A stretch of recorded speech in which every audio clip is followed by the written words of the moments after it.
Primera de Juan capítulo 2, versículos 27 al 29. Lee la palabra del Señor. Y dice: en cuanto a ustedes, la unción que recibieron de Él permanece en ustedes. Y no tienen necesidad de que nadie les enseñe, pero así como su unción les enseña acerca de todas las cosas, y es verdadera y no mentira, así como les ha enseñado a ustedes, permanecen en Él. Y ahora, hijos, permanezcan en Él, para que cuando se manifieste, tengamos confianza y no nos apartemos de Él avergonzados en su venida. Si saben que Él es justo, saben también que todo el que hace justicia es nacido de Él. Oremos. Señor, te damos gracias en esta mañana. Señor, porque tú eres bueno, porque tú eres justo, porque, Señor, no hay nada mejor en nuestra vida que poder adorarte a ti, conocerte a ti. En esta mañana, Señor, te pido que me des la facultad para poder predicar esta palabra, instruirla, Señor, enseñarla y comunicarla de una forma, Señor, clara y precisa, con la meta de que tu Espíritu pueda instruirnos y nos pueda dar, cautivar nuestra mente, Señor, y que podamos enfocarnos en su totalidad en la Escritura, Señor, y no distraernos de nada más. Sé tú con nosotros, ministranos, háblanos, Señor, renuévanos, danos convicción, ayúdanos para que nosotros podamos ser cada día más conformados a la imagen de nuestro Señor Jesucristo. Pedimos todo en el nombre de Él. Amén y amén. Así que esta mañana, hermano, quisiera tomar este tiempo para entonces continuar esta jornada que estamos tomando en lo que es esta epístola de Primera de Juan. Llevamos ya obviamente unas semanas, tuvimos el tiempo durante lo que fue el advenimiento, la Navidad, y ahora entonces vamos a continuar. Y la idea principal de lo que quisiera poder cubrir, de lo que vamos a ver esta mañana, es lo siguiente: debemos como cristianos permanecer en Cristo porque Él nos eligió, nos prometió que regresará y su justicia es nuestra mayor motivación. Eso es lo que vamos a estar viendo en esta mañana, y quisiera que usted pusiera atención, porque aunque seguimos con esta temática de permanecer, pero algo un poco diferente que vemos que el Espíritu Santo nos está dando una claridad, nos va a enfocar un poco más a otro aspecto de por qué es que nosotros como cristianos somos llamados a permanecer en Él. Si lo permite, el bosquejo que vamos a estar cubriendo en los próximos minutos sería de la próxima manera. Número 1, vamos a ver esta idea de el llamado a permanece en Él porque te ha ungido, versículo 27. Encabezado número 2, permanece en Él porque regresará. Y finalmente vemos el llamado a permanece en Él porque solo Él es justo. Así que vamos a estar considerando eso, y con su Biblia abierta vamos entonces a comenzar con nuestro primer encabezado, que es esta idea de permanece en Él porque te ha ungido. Dice la palabra del Señor: en cuanto a ustedes, dice Juan, la unción que recibieron de Él permanece en ustedes y no tienen necesidad de que nadie les enseñe. Pero así como su unción les enseña acerca de todas las cosas y es verdadera y no mentira, así como les ha enseñado, ustedes permanecen en Él. Algunas observaciones que podemos hacer cuando vemos este texto que vienen a mente, algunas preguntas que tenemos que contestar es: ¿cuál es la conexión entre la unción y no necesitar ser enseñados? Porque si mira el texto, está haciendo una conexión que debemos de contestar para entender por qué Juan está diciendo esto. Número 2, ¿cómo es que la unción nos enseña todas las cosas? Y número 3, ¿cuál es la relación de la unción que enseña y nosotros permanecer en Él? Y para entonces comenzar, pudiéramos entrar en esta idea de lo que quisiera poner un encabezado: el verdadero cristiano no necesita falsos maestros. Escucha bien, una de las sectas que más ha engañado a más de 8.5 millones de personas se llama los testigos de Jehová. Muchos de los testigos de Jehová le dirán que derivan sus doctrinas de la Biblia y solo de la Biblia. Pero en realidad usted y yo sabemos que eso no es el caso, y derivan sus doctrinas de lo que se llama el atalaya, y lo que dice el atalaya y no lo que dice la Biblia. El testigo de Jehová dice que aprende su teología leyendo solo la Biblia, mas sin embargo contradice, está diciendo que si la Biblia contradice el atalaya, entonces no es posible, usted tiene que favorecer con el atalaya, que es la revista que ellos reparten, que vienen de los supuestos apóstoles que ellos tienen en el día de hoy. Ahora, algo interesante que quiero compartir con usted. Mire esta cita de ellos, lo que están diciendo, y quisiera probar la idea para llevarnos a entender por qué es que nosotros no necesitamos un tipo de maestro. Dice lo siguiente: afrontemos el hecho de que por mucha lectura bíblica que hayamos hecho, nunca habríamos aprendido la verdad por nosotros mismos. No habríamos descubierto la verdad sobre Jehová, sus propósitos y atributos, el significado y la importancia de su nombre, el reino, el rescate de Jesús, la diferencia entre la organización de Dios y la de Satanás, ni por qué Dios ha permitido la maldad. Note que ellos está diciendo que usted por sí mismo, leyendo la Biblia, no la va a entender. No puede llegar a la verdad. Otra cita que pude encontrar, dicen ellos, así pues la Biblia es un libro de organización y pertenece a la congregación cristiana como organización y no a los individuos, por muy sinceramente, escuche bien, que crean que pueden interpretar la Biblia. Eso sale de la boca de uno de los hijastros del diablo, porque eso no es un cristiano que habla de esa forma. Decirle usted de que por más sinceramente que usted crea poder interpretar o entender la Biblia. Comienzo con esta introducción, hermano, porque creo que cuando podemos hacer esta pregunta de por qué por qué estoy comenzando con esto de los testigos de Jehová. ¿Por qué es mi primer punto? Bueno, sencillo, porque Juan está recordándonos y está diciendo: en cuanto a ustedes, la unción que recibieron de Él permanece en ustedes y no tienen necesidad de que nadie les enseñe. Aparentemente los testigos de Jehová no han entendido lo que dice Primera de Juan. ¿Y qué es lo que el Espíritu Santo está diciendo? Entonces, número uno, quisiera ver unos puntitos dentro de esta idea. Recordemos que esta pequeña iglesia de Éfeso está siendo atacada por un grupo de hombres que son estos falsos maestros, los gnósticos, y hemos visto que ellos negaban que Cristo vino y que Cristo era hombre, que vino en carne.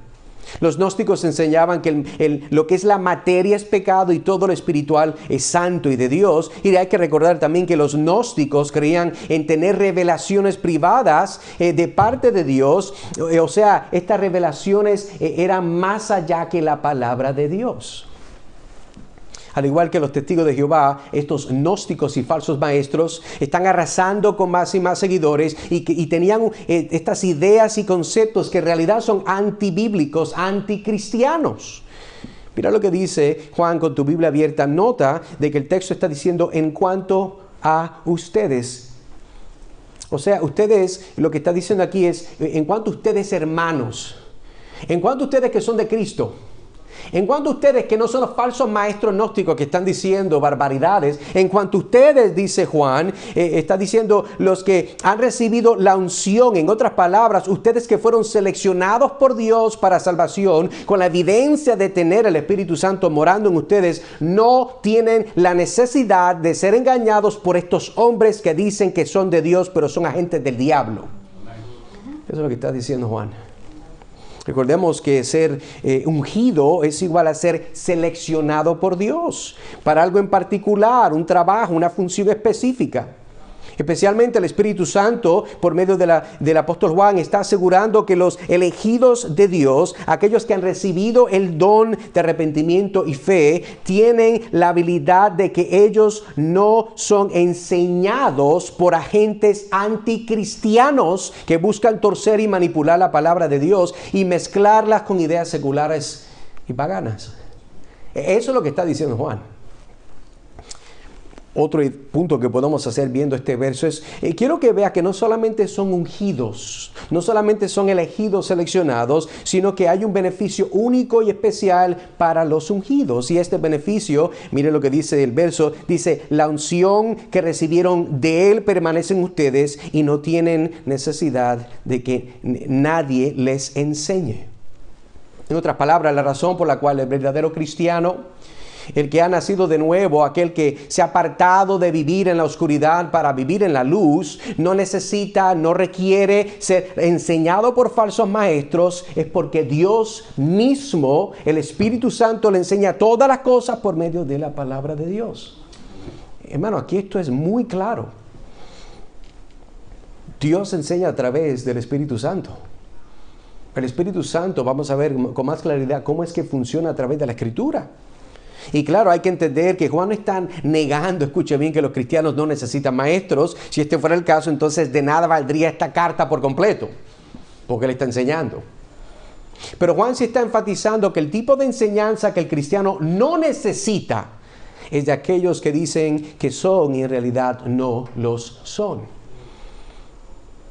Continuamos viendo, por ejemplo, Juan en lo que es Juan 16, versículo 13, dice, pero cuando Él, el Espíritu Santo, el Espíritu de verdad, es otra forma que se llama, venga, los guiará toda la verdad, porque no hablará por su propia cuenta, sino que hablará todo lo que oiga y les hará saber lo que habrá de venir. Cuando vemos este texto y queremos tener más claridad de esta idea del Espíritu Santo, vemos de que después de que Jesús está ascendiendo el Padre, el Espíritu Santo reemplazaría, como quien dice, sería el sustituto de él. Dijo, yo me tengo que ir para que el Espíritu Santo llegue. Eso es un beneficio.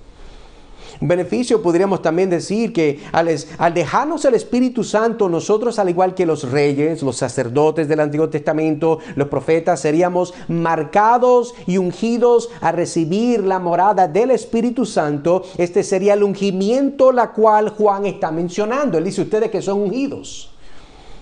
Hemos hablado en el pasado que la idea no es de venir y embarrarle la mano con aceite, ¡plá! Eso no es lo que estamos hablando de ungir. Es cierto, ungir es frotar. Pero lo que está diciendo aquí Juan no es eso. Juan está diciendo que las personas que son ungidas, que han sido seleccionadas por Dios, son aquellos que son salvos, aquellos que tienen el Espíritu Santo. Otro aspecto que vemos cuando vemos este texto en la pantalla es que siempre seríamos guiados a toda la verdad. Mire lo que el texto está diciendo. Es una promesa, es una certeza. O sea, nunca estaríamos en ninguna forma de mentira, oscuridad teológica. No sería posible que fuésemos perdidos para condenación, porque el Espíritu Santo garantiza nuestra dirección a una santa y perfecta glorificación. Aquí hay unas cosas que son muy seguras de lo que estamos viendo en este texto. Otro beneficio es que podemos ver, solamente hablaremos lo que hemos oído y tendremos claridad de lo que ha por venir. Esto es a causa que al igual que Jesús, la cual solamente habló lo que el Padre le dio para hablar y hacer lo que el Padre le dio hacer, el Espíritu Santo nos apuntaría a las palabras de Dios, y las cuales están en las Escrituras. Eso es lo que está diciendo este verso.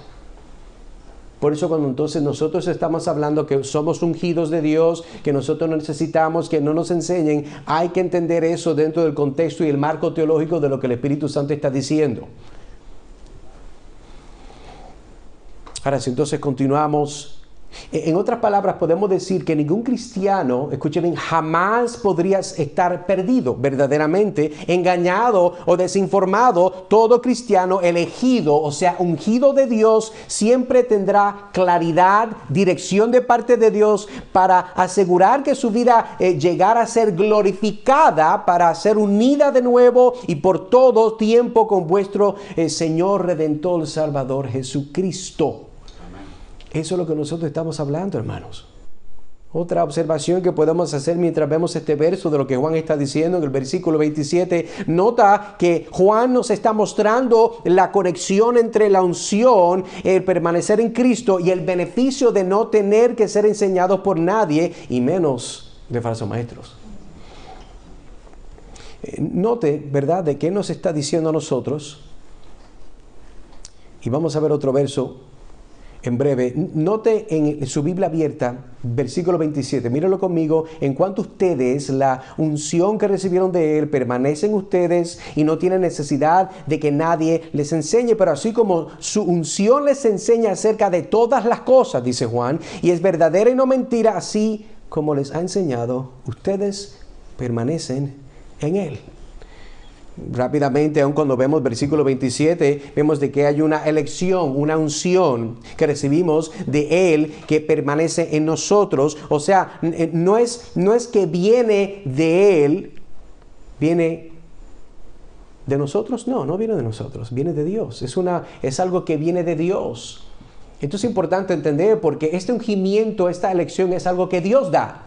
No es algo que nosotros causamos. Número 2, esta unción es una que es verdadera y no miente. Lo que Dios está haciendo es basado en la totalidad de su carácter porque Él es santo y verdadero. No hay sombra de variación, dice la palabra de Dios. Y si hemos sido enseñados por Él, seguiremos viviendo en total obediencia a las palabras del Señor Jesucristo. Pero al ver esto y entender hasta el momento esto, puedo hacer la pregunta, porque muchas personas lidian con esto. ¿Luchas con la seguridad de tu salvación?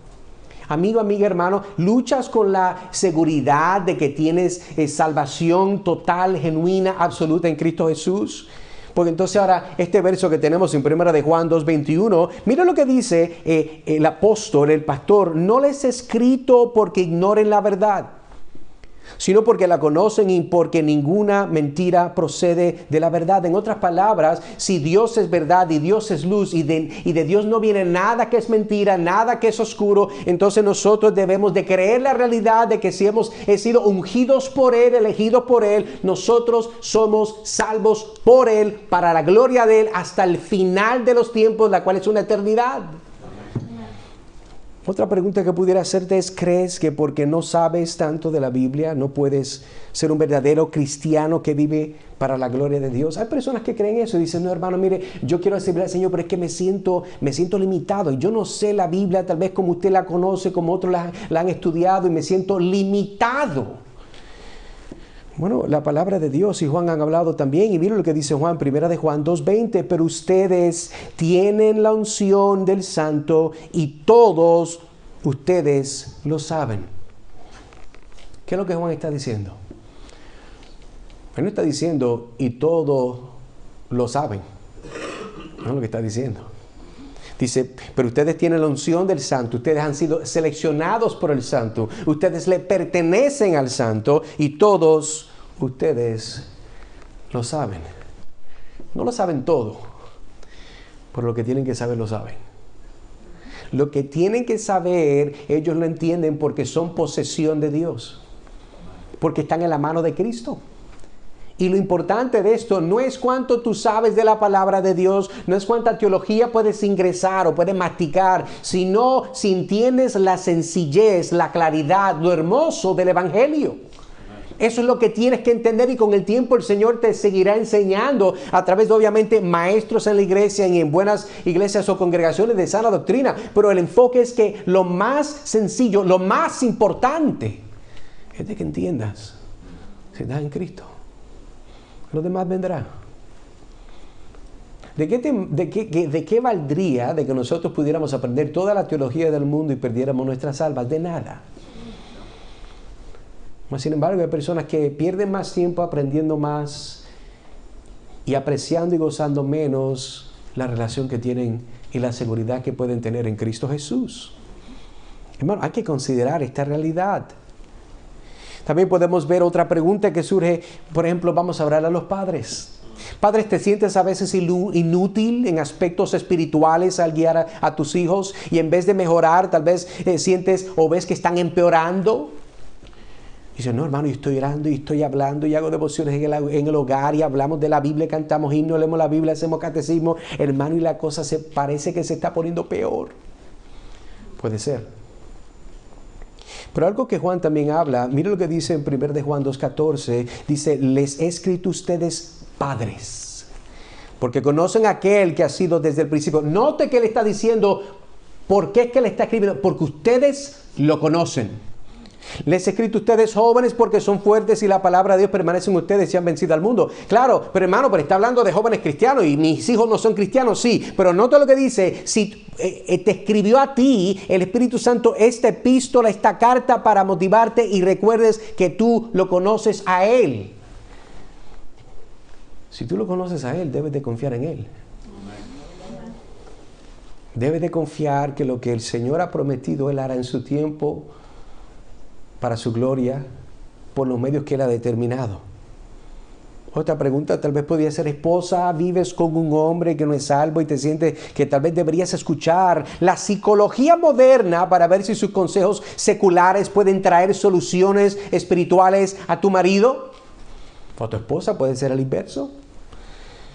Bueno, Juan también nos habla, y la palabra nos dice: nosotros somos de Dios El que conoce a Dios nos oye, el que no es de Dios no nos oye. Esto conocemos el espíritu de la verdad y el espíritu del error. ¿Qué estoy diciendo con esto, hermano? Nosotros, aunque tengamos familiares que no oyen a Dios, eso no nos limita a saber que confiamos en Dios. Aunque las personas sabemos que no tienen ojos para ver la hermosura de Cristo, no significa de que Dios no los puede resucitar y darle vida espiritual para que vean a Cristo. Y tal vez por último diría, amigo, amiga, tú que dices, yo quiero seguir a Cristo. El Señor me está trayendo al corazón, el Señor me está llamando la atención, veo una necesidad mayor y mayor, veo mi pecaminosidad y quiero servirle a Él, pero tengo miedo a fracasar. Estoy pensando que tal vez llegue un momento que me canse, tal vez abandone el Evangelio, vaya a volver a la vida que yo vivía.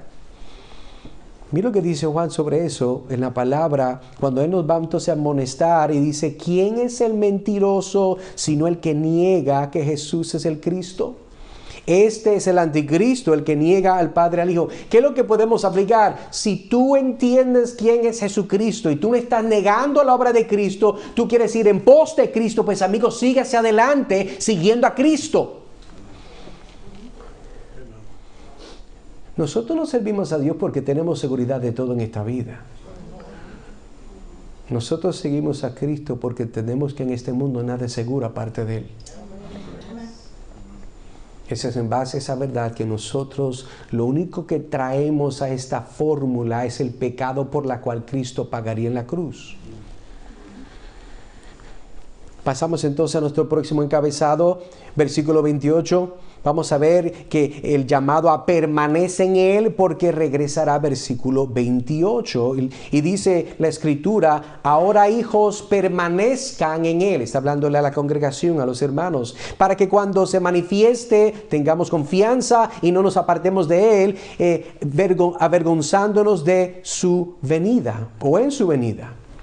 Este texto pudiéramos también mirarlo y hacer algunas preguntas que nos ayudarían, como que dice, a desmenuzarlo. Y una de las preguntas es, ¿cuál es el beneficio de permanecer en Él? Oh, hermano, yo lo sé. Bueno, está bien, pero vamos a seguir hacia adelante. Puede ser que alguien no lo entienda. ¿Y qué nos causará confianza? Porque dice ahí, tengamos confianza y no nos apartemos de Él. ¿Qué es lo que nos causa confianza? ¿Qué es lo que nos causa desconfianza? ¿Qué causaría que nos avergonzamos nosotros de Él, de Jesucristo cuando regrese? ¿Será posible de que alguien tenga vergüenza de Dios, de Cristo cuando venga? Vamos a verlo.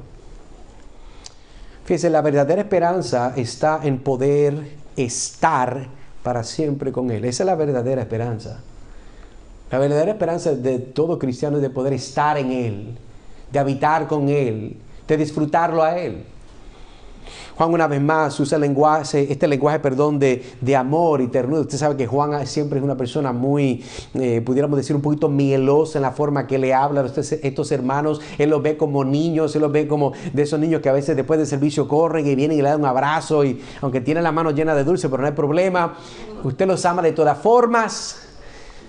Y Juan entonces le dice, niños pequeños, y continúa con el tema de habitar o de permanecer en Cristo, que fue una preocupación clave de los versículos 18 al 27 que estamos activamente tomando, cubriendo. Es una protección esencial contra las falsas enseñanzas, es lo que está hablando Juan. Esta palabra permanezcan es un imperativo presente. ¿Qué es eso? Bueno, esto significa que esta palabra es un mandato, exige una acción consecuente, la cual es que permanezcamos en unión y comunión con Cristo.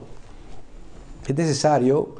Recordemos que el Salvador y su mensaje evangélico que escuchó al principio de su experiencia cristiana, es importante recordar el mensaje. A veces nos podemos ahogar con las herejías, nos podemos ahogar con los problemas, con las dificultades, pero es, hermano, necesario que enfoquemos nuestra mente a lo único que importa, que es el mensaje del evangelio. Lo demás podremos lidiarlo, lo demás lo podemos cubrir con la ayuda del Espíritu Santo. Creo que tanto la salvación como la santificación es lo que en este punto de mira es lo que Juan está enfocando cuando anima a permanecer con Jesús. Y permanecer trae consigo un compañero maravilloso, se llama la seguridad. ¿Tiene problema de seguridad? Bueno, porque tiene que permanecer. Tiene que permanecer. Permanecer es la confianza en la segunda venida del Señor. Nosotros tenemos la confianza y la seguridad de que Él va a regresar, y por eso es que nosotros permanecemos. Porque confiamos que regresa. Porque Él está pronto de llegar. ¿Cuánto? Yo no sé. Pero algo está seguro. Él va a volver. Este es el punto de Juan. Cristo vendrá de nuevo, aparecerá de nuevo en esta tierra oficialmente y en plena exhibición pública como Rey de Reyes y Señor sobre todos los señores. Pero cuando Él aparezca, cuando Él llegue, ¿tendrá usted de nuevo o se avergonzará de Él? No, hermano, ¿cómo yo me voy a avergonzar del Señor? No, te hago la pregunta. Te hago la pregunta porque eso es importante. ¿Correrás hacia Él como un niño corre hacia un padre amoroso? ¿O retrocederás e intentarás esconderte de su gloria cuando llegue? Esa es la pregunta. Ahora, otra pregunta que pudiéramos hacer es, ¿será posible ser salvo y sin embargo avergonzarse, tener vergüenza cuando está delante de Jesús? ¿Sería posible? Y creo que la respuesta tiene que ser afirmativa. Pablo parece abordar la posibilidad en 1 Corintios 3:15, cuando el tribunal de Cristo dice que a algunos se les quemarán sus obras porque su fundamento era otro. Dice el texto, si la obra de alguien es consumida por el fuego, sufrirá pérdida. Sin embargo, él será salvo, aunque así como a través del fuego. Pero hay otra pregunta que puede también ser formulada. ¿Podría estar dirigiéndose Juan a aquellos que se avergonzarán ante Cristo en su venida? ¿Porque están actualmente perdidos?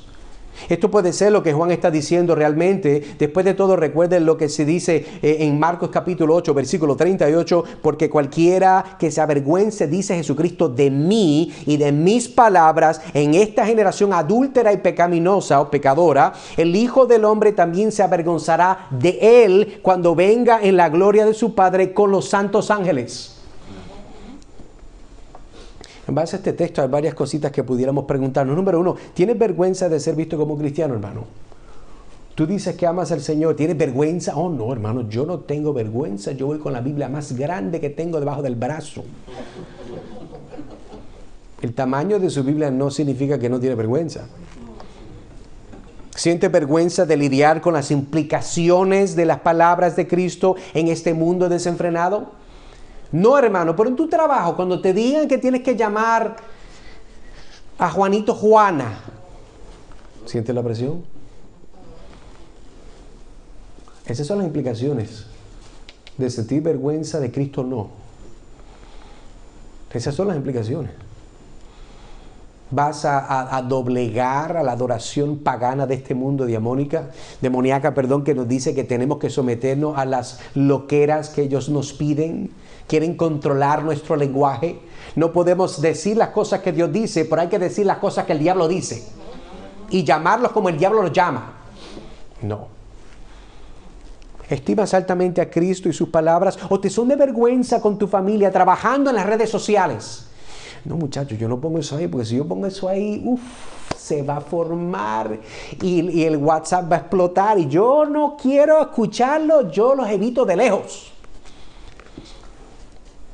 Yo tengo familia que practica varios pecados que son comunes en el día de hoy. Para muchos de nosotros los vemos, no es que son comunes para el cristiano, aclaro. Igualmente, yo no tengo temor de poner algo bíblico correcto en público porque voy a buscarme un problema con ellos o con ellas. ¿Sabe por qué? Porque gracias a Dios hemos podido hablar en privado, pero eso no me va a limitar a mí de lo que yo digo en público. Le comparto una historia que es un poema para tratar de ayudarnos a entender por qué es importante esta idea de no tener vergüenza. Dice la historia. Mamá, le dijo el niño, eres hermosa. Tu rostro es el trasunto de una diosa. La madre sonriendo, enternecida, mas el niño tornaba a otras ideas, añadió con palabras conmovidas, pero en cambio, tus manos son tan feas. Cayó el niño al mostrar estos decires, mas replicó la madre: no las mires, no las mires. Si tanto te gusta contemplarlas, no lo puedo evitar, le dijo el niño, y al palparlas con ávido cariño tengo, oh madre, al instante que apartarlas. El padre que escuchaba al niño dijo: te contaré una historia, mi buen hijo. Hace tiempo dormía un niño rozagante.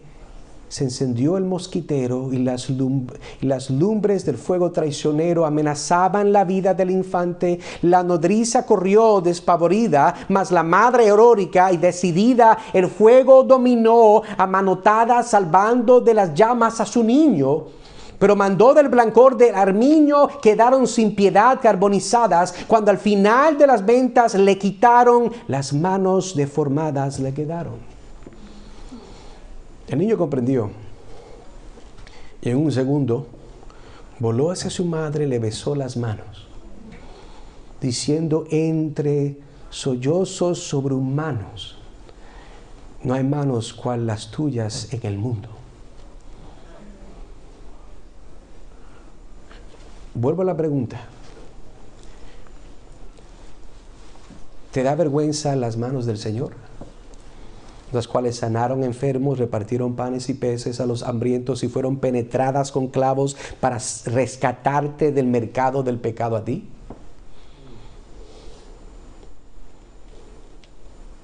¿Te da vergüenza su rostro, desfigurado en un momento, con la cual fijó su mirada en ti para salvarte? ¿Te da vergüenza tal vez sus pies, los cuales usó para cargar una cruz para que fueras salvo y libre de tus pecados y de la ira del Padre? Esa pregunta tú la tienes que contestar, amigo, amiga, hermano, hermana. Que Dios nos libre y nos guarde de tener vergüenza de nuestro Señor Jesucristo. Porque es en base a esa realidad de lo que estamos viendo cuando Juan está diciendo de que ojalá que nosotros no seamos avergonzados de Él en su venida. Amen. Pero continuemos entonces con nuestro bosquejo. El encabezado número 3, que nos dice: permanece en Él porque solo Él es justo.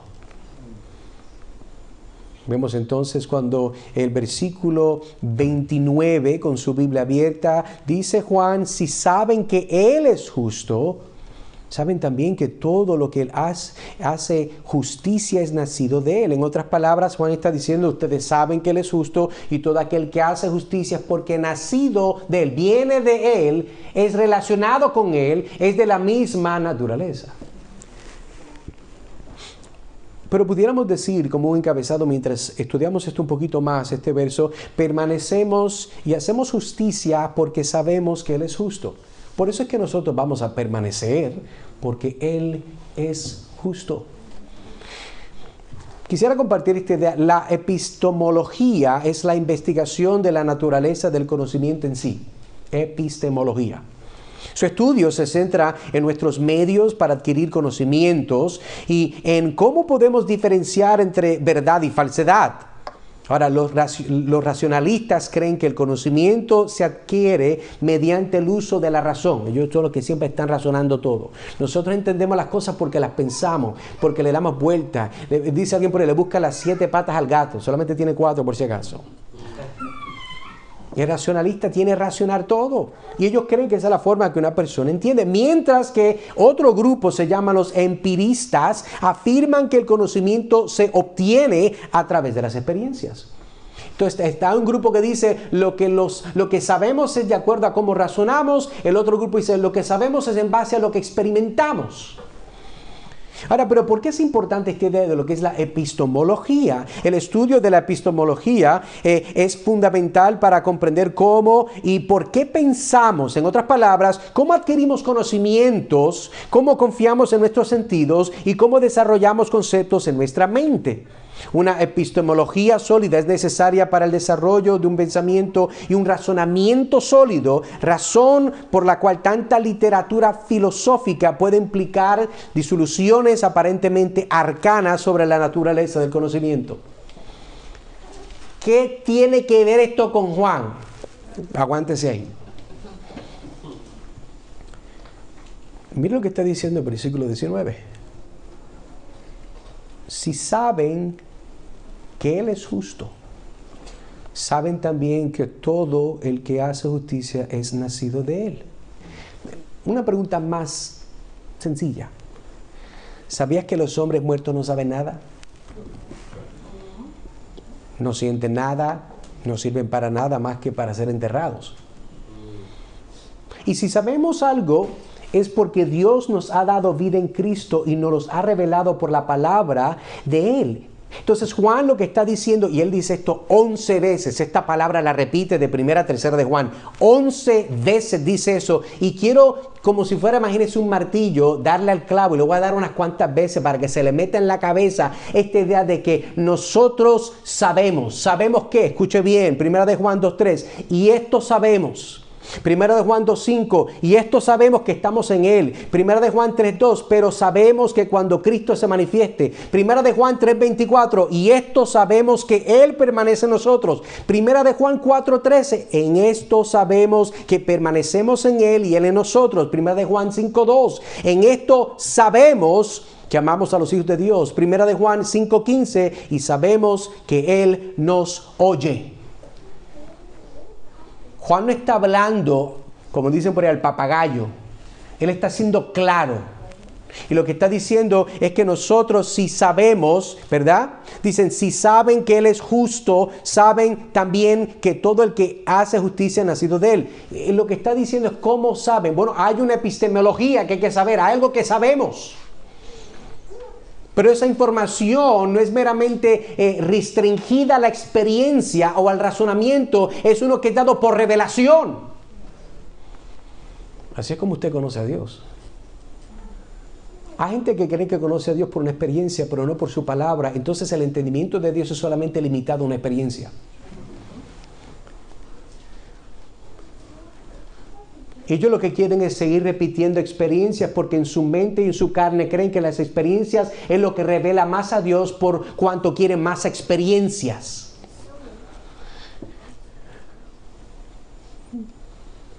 Pero si conoces a Dios a través de su palabra, no buscas más experiencias, buscas más su palabra. Tenemos que hacer la conexión que si nosotros sabemos algo es porque hemos nacido de nuevo. Es por una experiencia, pero no es una experiencia que tú puedes causar. No es una experiencia que tú puedes comprar, manipular. No es porque te tiras, como dice por ahí, una sustancia ilegal para tener una experiencia. Dale, tengo una experiencia. No, esto es algo totalmente de Dios, de parte de Dios, para la gloria de Dios. Es una evidencia de la otra. Entonces, si tú sabes, tú conoces. Y lo que conoces es porque lo sabes. Parece tal vez un círculo, pero dentro de la sabiduría de Dios, tú no puedes saber nada de Él si tú estás separado de Él. Y todo comienza con la vida. Porque hombres muertos no saben nada. Haz la conexión, amigo, amiga, hermano. Si sabes que puedes ver la hermosura de Cristo es porque Él te ha dado vida. Si puedes disfrutar en la realidad y ver, ¿verdad? Y ser tener tristeza en momentos por tu pecado es porque Él te ha dado ojos para ver, para entender, para razonar. Y ver de que Él es Dios santo, puro, glorioso, lento para ira, grande misericordia, poderoso. Cuando Juan piensa en Dios en relación con los hombres, nunca piensa en Él aparte de Cristo. De nuevo, y nunca piensa en Cristo en su naturaleza humana sin añadir el pensamiento de su naturaleza divina, que eso es lo que los gnósticos estaban diciendo. Jesús no puede ser hombre porque si es hombre es pecaminoso. Él solamente fue espiritual y Él vino y tomó forma. Pero en realidad no fue un hombre porque entendemos que eso no es posible. Juan no está pensando así. Juan sabe que si nosotros lo conocemos y sabemos por lo menos de la perspectiva de Él, dice, yo lo toqué. Yo lo escuché. Cuando yo puse mi cabeza en su pecho, yo lo olí. Y tal vez tú no lo conoces como yo lo conocí, pero tú sabes quién Él es. Autoridad apostólica. Tú sabes quién Él es. Porque tú has nacido de Él. Y ese nacimiento es la evidencia que tú sabes quién Él es. Eso es seguridad. Pero mire lo que dice ahora 1 de Juan 5:20. La última de las que no le leí, se la leo ahora. Y sabemos que el Hijo de Dios ha vencido y no nos ha dado entendimiento, epistemología, a fin de que conozcamos aquel que es verdadero, y nosotros estamos en aquel que es verdadero, y su Hijo Jesucristo. Este es el verdadero Dios y la vida eterna. ¿Por qué es que Dios nos da entendimiento para ver a Cristo? Voy a hacer esa pregunta. Bueno, porque en otra ocasión, 1 de Juan 1:9 nos dice: si confesamos nuestros pecados, Él es fiel y justo para perdonaros los pecados y para limpiarnos de toda maldad. En otras palabras, la justicia de Dios es mostrada en Cristo, y por eso es que si conocemos que Él es justo, es porque la justicia de Dios ha sido efectuada en nuestras vidas, hermano. Entienda bien, si usted conoce a Cristo, usted no puede conocer a Cristo y no ser perdonado a través de su obra. Es imposible ver la hermosura de Cristo y no ver la oscuridad y la naturaleza de tu caída. Es imposible ver el sacrificio de Cristo y no tener claridad de nuestra inmundicia y pecaminosidad. Es imposible. Por eso cuando vemos el texto, hermano, es importante que entendamos que lo que Juan está diciendo, versículo 29, dice: si saben que Él es justo. ¿Cómo tú sabes si Él es justo? Él no está hablando de un conocimiento solamente de hechos. Él está hablando de un conocimiento de experiencia. Tú sabes que Él es justo porque tú haces justicia, porque eres de Él. Hermano, por eso es que Juan está diciendo: permanece en Él. Permanece en Él. Permanece en Él porque Él te ha ungido, Él te ha llamado, Él te ha elegido, Él ha vertido su sangre por ti. Permanece en Él porque Él va a regresar. Esa es la esperanza. Aquí no estamos reliengos haciendo nada, perdiendo el tiempo. No, Él regresa.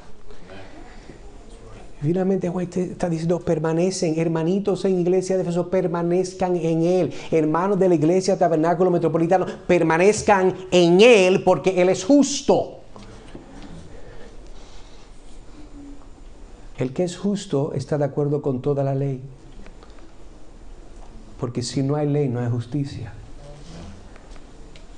Y Jesucristo cumplió toda la ley.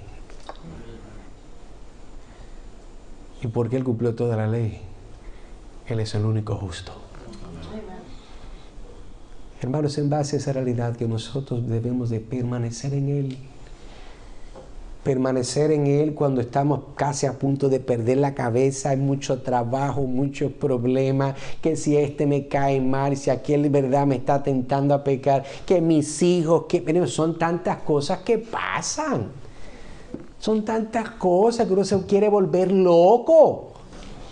Pero permanece en Él. En el que es justo. En el que te ha ungido. En el que regresará por ti. Pero no puede regresar por ti si tú no permaneces en Él. Esa es la esperanza del cristiano. No es el dinero, no es la salud, no son las riquezas, no es el beneplácito del mundo, tampoco. Es la realidad de que nosotros, si tenemos algo seguro, es que permanecemos en Él. Pero escuche bien. Permanecemos en Él porque Él nos tiene en el hueco de su mano, dice Juan. Permanecemos porque Él nos tiene en el hueco de su mano. Y Jesucristo dijo: sin mí nada podéis hacer. Así que si puedes permanecer en Él, es porque tú estás en Él. Y Jesucristo dijo: el que está en el hueco de mi mano, nadie lo arrebata. Eso, hermano, yo creo que es de mucha esperanza para nosotros, para continuar fijados en Él, en el pueblo de Él, en el trabajo de Él, en el mensaje de Él. para que el Señor finalmente, sea en esta iglesia o en otras, añada más el pueblo que está allá afuera de Él.